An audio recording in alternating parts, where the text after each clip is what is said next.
जय मसीह सभी को। और आप लोग कैसे हैं? आशा करती हूँ आप लोग स्वस्थ और चंगाई के साथ होंगे। आज हम फिर आए हैं आप लोगों के सामने दुआ, प्रार्थना और विनती के साथ। जी हाँ भाई बहनों, धन्यवाद करते हैं आप सभी का कि आप हमारे सभी सब्जेक्ट, सभी विषयों को सुन रहे हैं, देख रहे हैं और हम ऐसी आशा, ऐसी उम्मीद करते हैं कि आप उस पर अमल भी करते होंगे। तो जी हाँ भाई बहनों, आइए बढ़ते हैं आज की रोटी, आज के वचन की तरफ। ये रोज की रोटी बहुत ही सामर्थ्य है, इसको हमने खाना है और अपनी जिंदगी में अपने चाल चलन पर अमल करना है, ताकि खुदावंद के बड़े बड़े कार्य, अचंभित कार्य हमारे जीवन में सदा सर्वदा होते रहे। तो भाई बहनों, आज का जो वचन है, आज हम जानेंगे कि सुसमाचार क्यों जरूरी है। सुसमाचार सुनना और सुसमाचार को देना हमारे लिए बहुत जरूरी है। परमेश्वर का हुक्म है हमारे लिए कि हमें सुसमाचार को साझा करना है, शेयर करना है, क्योंकि जो हमने मुफ्त में पाया है सच्चे खुदा से, उसको हमने मुफ्त में देना है। जो खुदावंद के नजदीक है, दुआ, प्रार्थना में, इबादत में, परमेश्वर उनको बड़ी बड़ी नेमतें बख्शता है, बड़े बड़े दान वरदान देता है। तो वो दान वरदान हमने अपने तक नहीं रखना है, उसको बांटना है, साझा करना है, क्योंकि यीशु मसीह ने अपने शिष्यों को इसीलिए तैयार किया था। जब उनको दान वरदान दिए गए, चाहे वो चंगाई का वरदान हो, चाहे वो भविष्यवाणी का वरदान हो, चाहे अन्य भाषा का वरदान हो, अन्य भाषा को समझाने का वरदान हो, चाहे वो सुसमाचार सुनाने का वरदान हो, इस तरह के कई वरदान प्रभु यीशु मसीह ने अपने शिष्यों को दिए, ताकि वो दुनिया में जाकर सुसमाचार साझा कर सके और सच्चे खुदा को जान सके कि परमेश्वर हमारी जिंदगी में किस तरह कार्य करते हैं। जी हाँ भाई बहनों, ये बहुत बड़ा विषय है। आपको सुसमाचार साझा करना चाहिए। यदि आप दुआ में, प्रार्थना में, इबादत में आप दृढ़ है, मजबूत है, तो आपको सुसमाचार साझा करना है। आपको मशक्कत करनी है, आपको मेहनत करनी है यीशु मसीह में। जैसे हम सांसारिक मेहनत करते हैं अपने बच्चों को पालने पोसने में, अपनी दिनचर्या के लिए, अपने घरों को चलाने के लिए, अपने परिवारों को आगे बढ़ाने के लिए दुनियावी सांसारिक मेहनत करते हैं, उसी तरह से हमारी आत्मिक मेहनत होनी चाहिए। इस आत्मिक मेहनत पर हमें ज्यादा जोर देना चाहिए।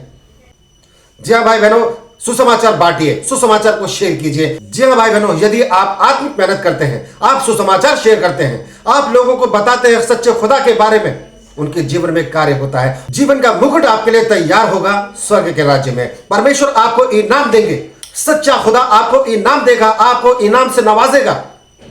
इसलिए आपको यह कार्य करना है। आपको स्वर्ग के राज्य में वो बड़ा इनाम चाहिए, वो मुकुट चाहिए, तो आपको यह कार्य करना है।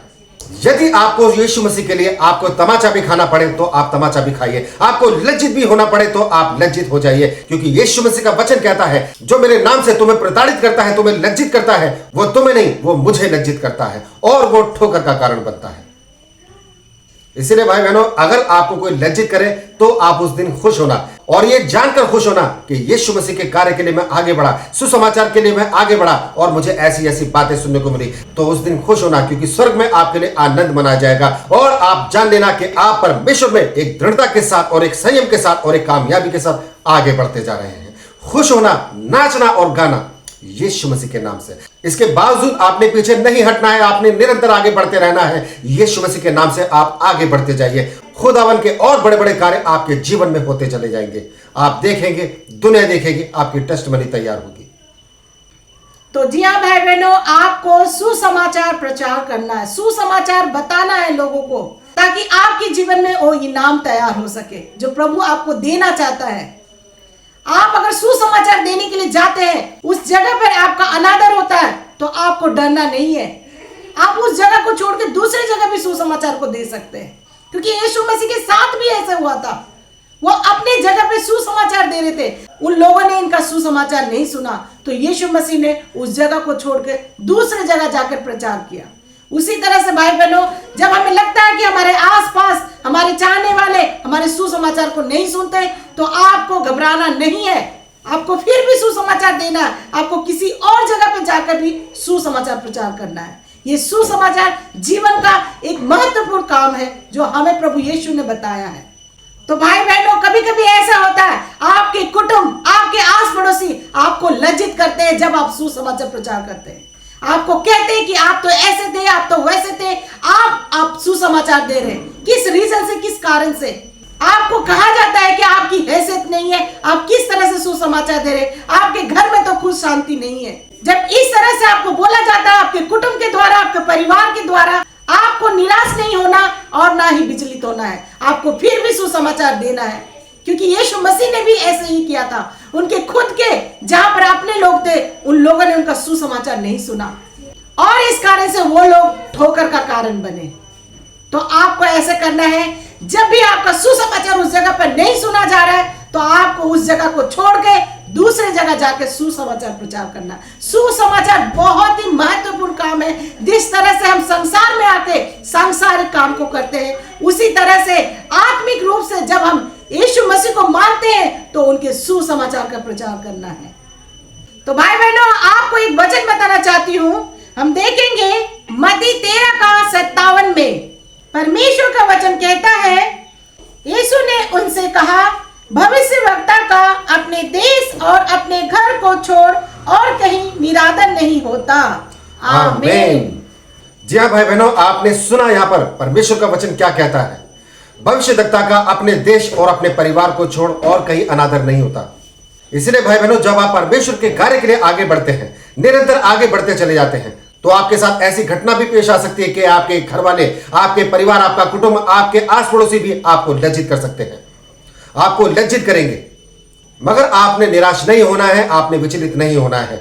आपने दुआ में, प्रार्थना में निरंतर आगे बढ़ना है। आपने निरंतर सुसमाचार को देते जाना है ताकि आप लोगों को बचाएं।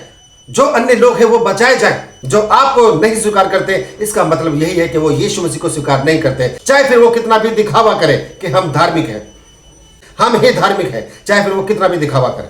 और फिर वही लोग जो हाकिम बनने की कोशिश करते हैं, जो न्याय करने की कोशिश करते हैं, वही लोग ठोकर का कारण बनते हैं। क्योंकि यीशु मसीह का पाक वचन हमें ऐसा बताता है, यदि आपको और आपके सुसमाचार को ग्रहण नहीं किया जा रहा है तो आप उस जगह को छोड़ दीजिए और दूसरी जगह जाकर प्रचार कीजिए, किसी दूसरी जगह, जैसे यहां पर प्रभु यीशु मसीह ने हमें सिखाया है।